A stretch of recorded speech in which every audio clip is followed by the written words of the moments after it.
नमस्कार साथियों, मैं अजीत कुमार आपके YouTube channel competition committee SSC अर्थात कोको एसएससी पर आप सभी का बहुत बहुत स्वागत करता हूं। दोस्तों, एसएससी सीजीएल 2023 का नोटिफिकेशन आ चुका है। यदि हम बात करें कि 2022 और 2023 के सीजीएल के नोटिफिकेशन में क्या कुछ डिफरेंस है, तो कतई कहीं भी कोई भी डिफरेंस नहीं है। दोनों बिल्कुल सेम है। इस बार यदि अंतर है तो सिर्फ और सिर्फ डेट का अंतर है। ठीक है, तो दोनों साल के डेट में तो अंतर रहेगा ही रहेगा। दूसरा, एक और अच्छा बात इस बार ये किया गया कि ऐसे वो बच्चे जो ग्रेजुएशन फाइनल ईयर में हैं या लास्ट सेमेस्टर में हैं, ऐसे वो सारे बच्चे इस एग्जाम में अपीयर हो सकते हैं जिनको लगता है कि 1 अगस्त 2023 तक उनको ग्रेजुएशन का सर्टिफिकेट मिल जाएगा।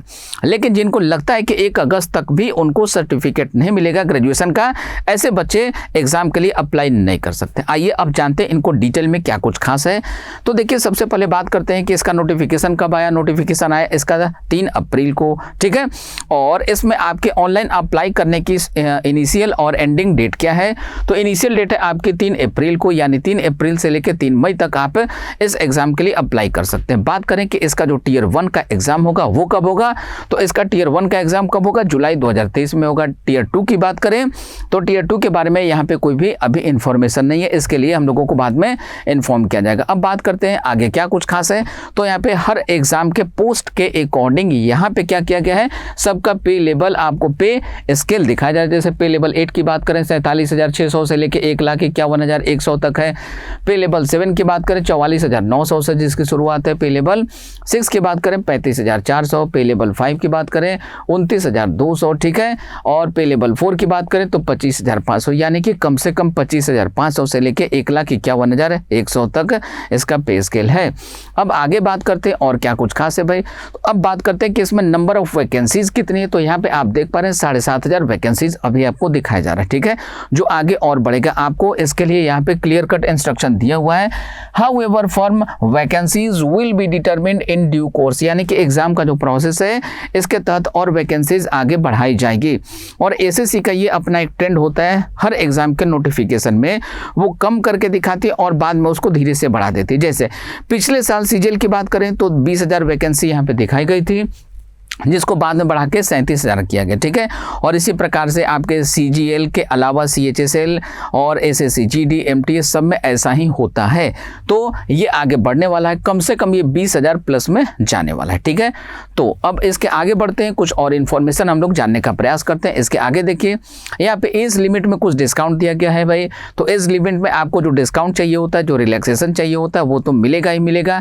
लेकिन जनरल कैटेगरी के बच्चों का जो नॉर्मल एज होता है वो सीजीएल के लिए होता है 18 से 27। क्या होता है, 18 से 27 होता है। हालांकि आगे ऊपर में यहाँ पे आपको जहाँ पे स्केल आपको दिखाया जा रहा था, यहाँ पे देखिए फिर से हम आपको दिखाने का प्रयास करते हैं। यहाँ पे देखिए सबका एज आपको अलग अलग दिखाई दे रहा है। जैसे ग्रुप बी लेवल के लिए आप अप्लाई करते हैं तो आपका एज होना चाहिए 18 से 30। कितना होना चाहिए, 18 से 30, आप सामने देख पा रहे हैं सब में।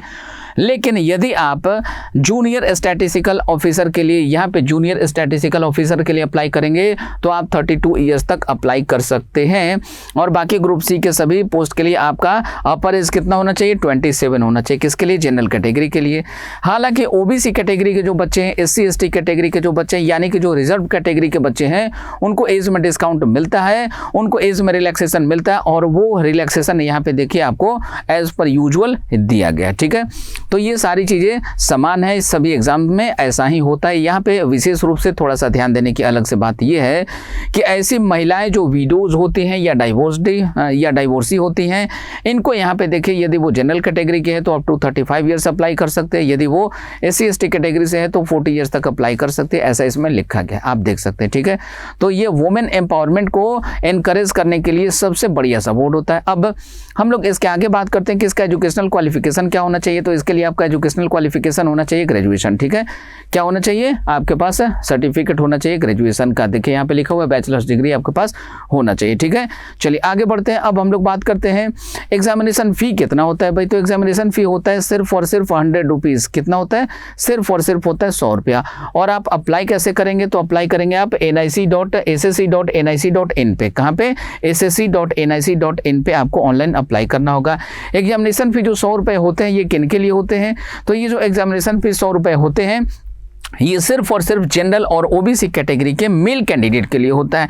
लेकिन यदि कोई फीमेल कैंडिडेट है, चाहे उसकी जाति धर्म कुछ भी हो, कैटेगरी कुछ भी हो, जनरल हो, ओबीसी हो, एससी एसटी हो, किसी भी कैटेगरी की हो, उसको कोई भी एग्जामिनेशन फी नहीं देना है। जो विडोज होते हैं, ठीक है, जो विडोज होते हैं या जो डाइवोर्सीज होते हैं या जो एक सर्विसमैन होते हैं या जो हैंडीकैप्ड कैटेगरी के कैंडिडेट होते हैं, उनको भी कोई भी एग्जामिनेशन फी नहीं देना होता है। ठीक है, तो ये बड़ी अच्छी बात है कि आपका फ्री में काम चल जाता है। और जिनको 100 रुपया देना पड़ता है उनके लिए भी ये कोई बड़ी बात नहीं। यहाँ पे सारे एग्जामिनेशन सेंटर आपको दिखाई दे रहे हैं। अब इसके अलावा हम लोग बात करें, ऐसे कैंडिडेट जो पहली बार सीजीएल में या एसएससी को जान रहे हो, उनको जानना चाहिए कि एसएससी सीजीएल में कितने एग्जाम होते हैं। 2 एग्जाम होते हैं। पहले एग्जाम को हम लोग कहते हैं टीयर 1, दूसरे को कहते हैं टीयर 2।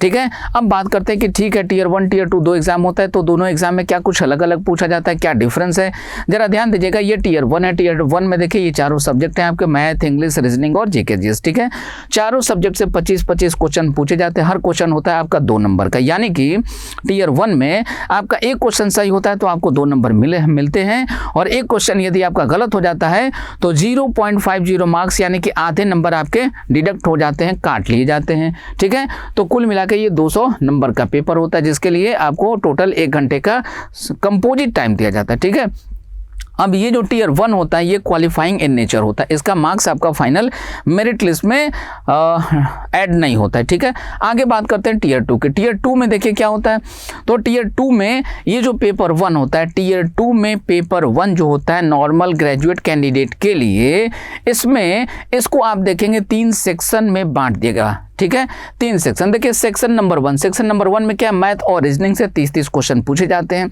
और टीयर 2 में प्रत्येक क्वेश्चन आपका 3 नंबर का होता है। यानी कि आपका एक क्वेश्चन सही होता है तो आपको बदले में मिलते हैं 3 नंबर, और एक क्वेश्चन यदि आपका गलत हो जाता है तो आपके कटेंगे 1 नंबर। ठीक है, तो मैथ और रीजनिंग से सेक्शन 1 में क्वेश्चन पूछे जाएंगे। इसको मॉड्यूल 1 मॉड्यूल 2 का नाम दिया गया। ठीक है, तो सेक्शन 1 में 2 मॉड्यूल हैं, 2 पेपर है, और दोनों से 30-30 क्वेश्चन यानी 60 क्वेश्चन पूछे जाएंगे, हर क्वेश्चन 3 नंबर का, यानी ये इसका फुल मार्क्स हो गया आपका 180। ठीक है, सेक्शन 2 में देखिए फिर 2 मॉड्यूल हैं और 2 सब्जेक्ट है। ठीक है, इंग्लिश और जीए यहाँ पे पूछा जाएगा।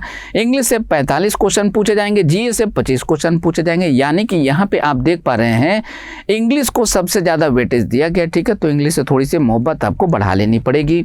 अब इन दोनों को मिलाकर टोटल नंबर ऑफ क्वेश्चन हो गए 70, और हर क्वेश्चन 3 नंबर का, तो इसका फुल मार्क्स हो गया आपका 210। ठीक है, बात करते हैं दोस्तों सेक्शन 3 की। तो सेक्शन 3 में आपसे कंप्यूटर पूछा जाएगा। कंप्यूटर के 20 क्वेश्चन रहेंगे, हर क्वेश्चन 3 नंबर का, तो इसका फुल मार्क्स हो गया 60 नंबर। ठीक है, और सबसे अच्छी बात ये है कि आपको इसके तीनों ही सेक्शन को सेक्शनल कट ऑफ पार करना पड़ेगा, यानी कि सब्जेक्ट से कोई मतलब नहीं है। सेक्शन 1 का जो सेक्शनल कटअप है वो आपको पार करना होगा, सेक्शन 2 का सेक्शनल कटअप आपको पार करना होगा, और ये जो सेक्शन 3 है इसका कटअप भी आपको अलग से पार करना होगा, और उसके बाद एग्रीगेट कटअप आपको पार करना होगा, तब जाके आपका होता है सिलेक्शन। ठीक है, अब आप में से बहुत सारे बच्चे इसको लेकर के नर्वस होंगे कि ये जो सेक्शनल कटअप है ये कैसे डिसाइड होता है। तो इसके लिए आपको यहाँ पे इंस्ट्रक्शन दिया गया है। देखिए थोड़ी देर में हम आपको दिखाते हैं क्या इंस्ट्रक्शन है। उस इंस्ट्रक्शन में क्लियर कट लिखा गया है कि यदि कोई कैंडिडेट जनरल कैटेगरी का है तो उसको कम से कम 30% स्कोर करना होगा। कितना? कम से कम 30% उसको स्कोर करना होगा। यदि ओबीसी का है तो 25%, और यदि जनरल और ओबीसी को छोड़ के एससी एसटी कैटेगरी का कोई भी कैंडिडेट है तो उसको कितना लाना होगा? उसको कम से कम 20% मार्क्स लाने होंगे। कितने लाने होंगे? उसको कम से कम 20% मार्क्स ऑब्टेन करने होंगे तीनों ही सेक्शन में, तब जाके वो बच्चा फाइनली आगे स्कोर आगे वो सिलेक्ट हो पाएगा। ठीक है, आप सामने देख पा रहे हैं यूआर को कितना चाहिए 30%, ओबीसी और ईडब्ल्यूएस को कितना चाहिए 25%, ऑल अदर कैटेगरीज को कितना चाहिए तो उनको चाहिए 20%। ठीक है, और टीयर 1 केवल क्वालिफाइंग इन नेचर है, अर्थात कहने का मतलब ये है कि टीयर 2 ही आपका फाइनल मेरिट लिस्ट में सबसे बड़ा रोल प्ले करेगा। आपका फाइनल मेरिट लिस्ट जो बनेगा वो सिर्फ और सिर्फ टीयर 2 के आधार पर बनेगा। ठीक है, तो ये टोटल जानकारी थी हम लोगों के पास। अब इसके अलावा हम लोगों के पास और कुछ खास है नहीं, बाकी ये सारे एग्जामिनेशन सेंटर हम लोगों ने देख लिए, और बाकी ये सारे इंस्ट्रक्शन है कि आपको एग्जाम में क्या क्या लेकर जाना चाहिए, क्या क्या लेकर नहीं जाना चाहिए। तो इन सभी चीज़ों को आप देख लीजिएगा गौर से। आज के इस वीडियो सेशन को हम लोग यहीं पे समाप्त करते हैं। तो आपको तैयारी करने के लिए कहीं भी जाने की ज़रूरत नहीं है, थोड़ा सा भी परेशान होने की ज़रूरत नहीं है। सारी डिटेल जानकारी आपको यहाँ से दी जाती रहेगी, और इनके अलावा हमारे जो बैचेज हैं ऑफलाइन बैचेज हैं, आप चाहें तो उनमें ज्वाइन कर सकते हैं। ठीक है, थैंक यू। अगर आप चाहते हैं अपने कैरियर को एक नई दिशा देना और सुनहरे भविष्य को साकार करना, तो जुड़िए कंपटीशन कम्युनिटी के साथ। आज ही हमारे वेबसाइट के कैरियर पेज पर विजिट करें अथवा डिस्क्रिप्शन बॉक्स पर दिए गए लिंक पर क्लिक करें। हमेशा आपके साथ टीम कोको।